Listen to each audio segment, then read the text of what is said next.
Okay, the Progressive Era, Part 2. Last lecture, we said that there were many reforms that were needed to fix problems in the United States.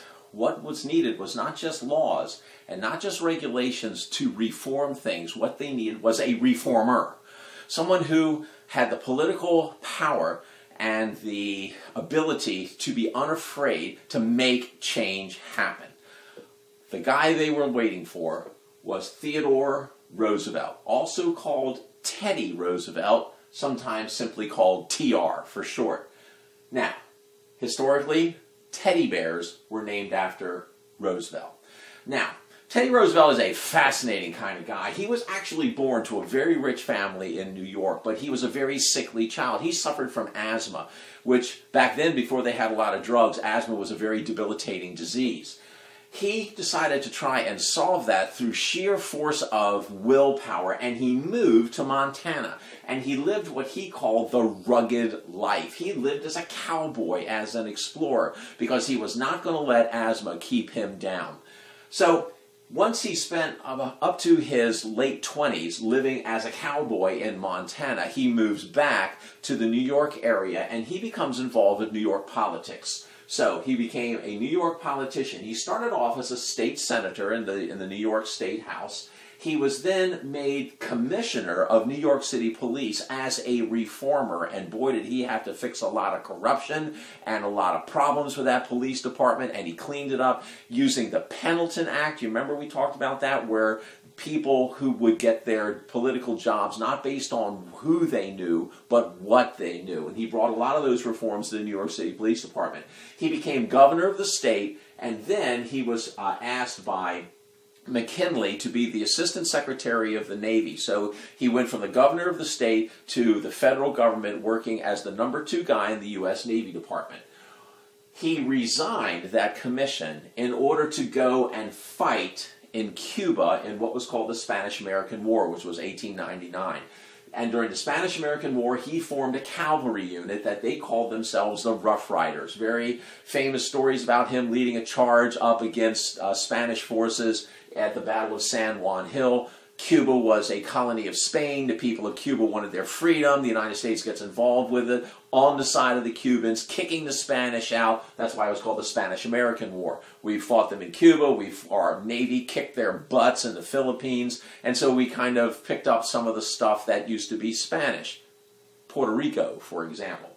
So after he got finished being a soldier, he gets picked by McKinley to be his vice president. McKinley was assassinated, and so Teddy Roosevelt, the youngest man at the time, the youngest man ever to become president, becomes president after McKinley is assassinated. Now, while he is president, some very important things happen. He wins the Nobel Peace Prize, the very first Nobel Peace Prize ever given, because he actually did something, like some Nobel Prize winners. He actually negotiated a settlement to the Russian-Japanese War in 1904. He basically told Russia to stop attacking the Japanese, and he, earned the respect and the trust of the nation of Japan for the United States, which wasn't going to last until World War II.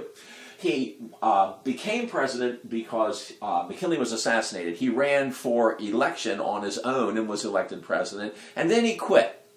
And he decided to travel, decided to go exploring, but he didn't like what the next guy was doing as president. So he decides to run for president basically a third time, but the Democrats didn't want him because he was a Republican. The Republican Party didn't want him, so he forms his own political party called the Bull Moose Party. And, moose with the big horns, right? And he lost, but what the heck? At least he gave a shot at it.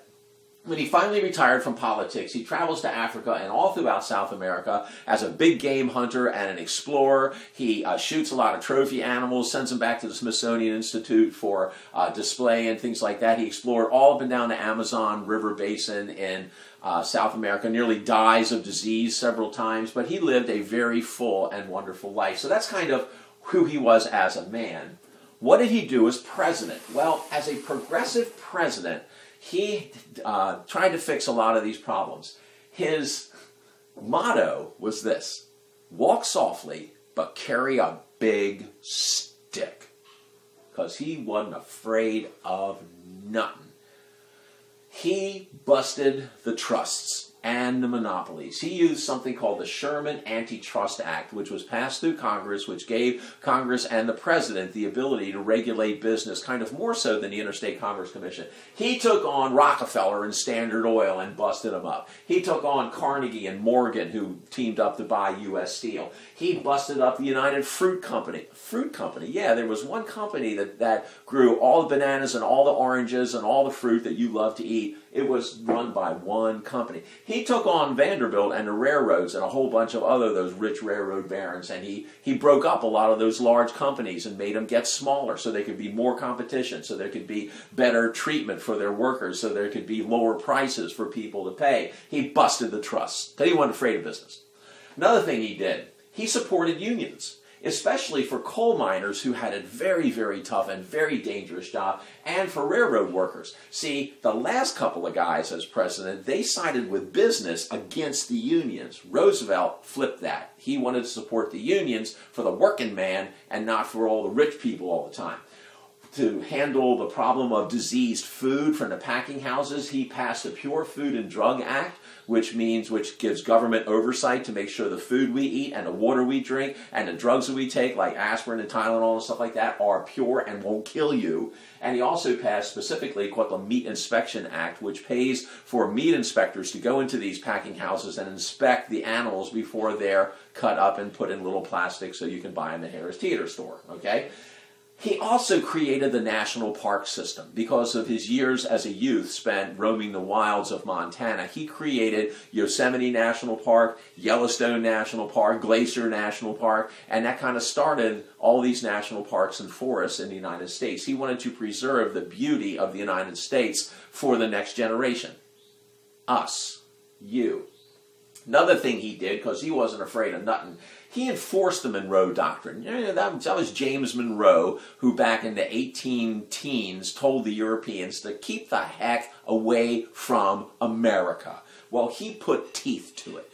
And he told the Europeans that they could just stick it and stay out of the United States, stay out of South America, stay out of Central America. He told the British, he told the Germans, he told the French, don't mess with us. We'll kick your butt. And he meant it. After the Spanish-American War, he created the Panama Canal. And there's a reason for that. I'm going to explain this map in just a minute. He sent the U.S. Navy on a world tour because he wanted to show the rest of the world that the U.S. had finally made it and that we had a Navy that they ought to be scared of. Battleships and cruisers and destroyers. They sent them around the world. In fact, he called it the Great White Fleet because he wanted the ships painted white so they would really stand out. Also, as president, he annexed the islands of Hawaii. He annexed the islands of Puerto Rico, which was a Spanish colony, and we kind of took over it after the Spanish-American War. And of all places, the Philippines. He created an American empire. Now, why this was important was this. This is a bad map of the United States, and this is South America. During the Spanish-American War, which was fought in Cuba and the Philippines, the U.S. fleet was on the East Coast. They didn't have a big fleet in California. The U.S. fleet had to sail all the way down around South America and come all the way back up in order to get over to the Philippines, and he thought that was stupid. So he paid the U.S. government to create something called the Panama Canal. The Panama Canal cuts through this skinny little piece of land right here called the Isthmus of Panama, which allows ships to go from here through the canal and get here. Now, we kind of owned the Panama Canal. We took it away from the country of Colombia. That's a long story. But in order to protect the canal, we needed to have a naval base here in Cuba called Guantanamo Base, which we still own. And we wanted to take over Hawaii so that we would have a naval base here in order to protect our west coast. And he took over the Philippines for a couple of years until we gave them their independence because we really shouldn't have colonies. We were a colony. We didn't like being a colony, so we kind of gave them their freedom as soon as we could get away with it. But we had a huge naval base there called Subic Naval Base, all of which were going to be targets during World War II, but we'll get to that later. He was the man that created an American empire. And not only did he make the United States into a first-class world power, but he also did everything he could to help the people of the United States. That's why he was called a progressive president. Walk softly, carry a big stick.